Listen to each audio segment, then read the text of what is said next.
একজন প্রবাসীকে রক্তাক্ত করা এয়ারপোর্টের মধ্যে, এই সাহস আপনাদের কে দেয়?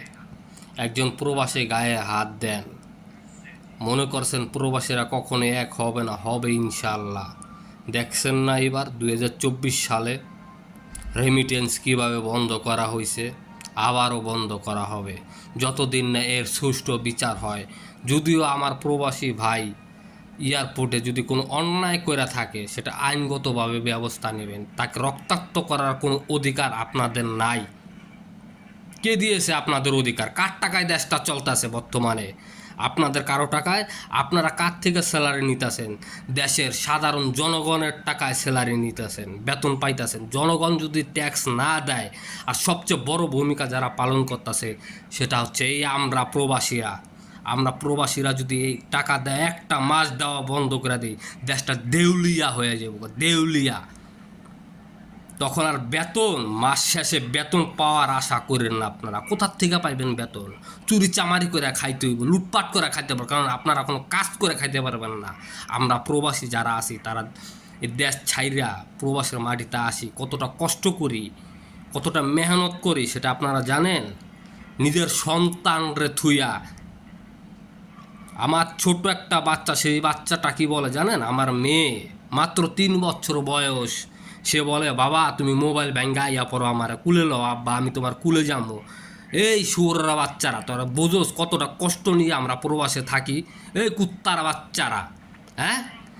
তোরা একটা কথা মনে রাখিস, এমন দিন আসবে, আমি আওয়ামী লীগ বুঝি না, আমি বিএনপি বুঝি না, আমি নিজে আওয়ামী লীগের লোক, আমি বঙ্গবন্ধুর লোক, বঙ্গবন্ধুর কর্মী আমি।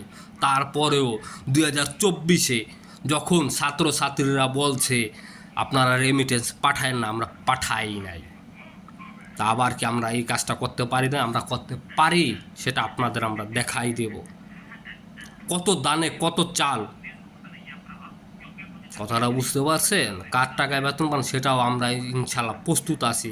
আর এমন দিন একদিন আসবে, আমি রানা আগামীতে, এবং কি আগামী জাতীয় সংসদ নির্বাচনে অংশগ্রহণ করব। আমার 1.5 কোটি প্রবাসী ভাই আমার হাতটা দিব না, একটা কথা মনে রাখেন। আমি এমপি হবই, আমি সংসদে যাব। আর আমি যদি সংসদে যাই, আমি নির্বাচন করব।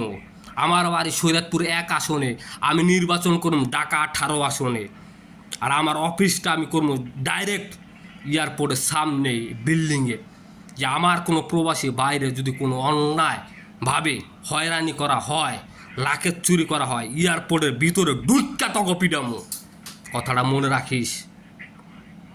আর এমপি আমি হবই, আজ হই কাল হই, 10 বছর পর, 20 বছর পর আমি এমপি হব। আর যখন আমি এমপি হব, তখন তোদের আমি ছাড়বো না। যদি আমার কোনো একটা প্রবাসী বাইরে হয়রানি করস বা গায়ে হাত দেস, এয়ারপোর্টে ডুইকা তক পিডামো, কথাটা মনে রাখবি।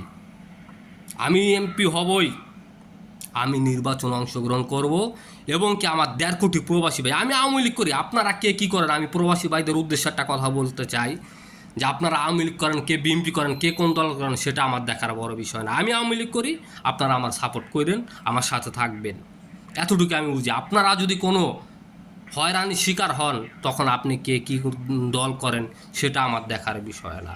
আমার সবচেয়ে দেখার বড় বিষয় যেটা হবে, সেটা আপনি একজন প্রবাসী, আমি একজন প্রবাসী। আমরা প্রবাসী শ্রমিক, আমরা বিদেশে আছি কাজ করার জন্য, 2 টাকা ইনকাম করে দেশে পাঠাই। আর আমাদের দেখছেনই তো আপনারা, বিভিন্ন সময় যা সব এরকম কোনো সময় নাই, বিভিন্ন সময় আমাদেরকে হয়রানি করা হয়, সেটার প্রতিবাদ করার মতন কোনো লোক আমাদের নাই জাতীয় সংসদে। ইনশাল্লাহ আমি আগামীতে থাকবো, আপনাদের দোয়া করবেন।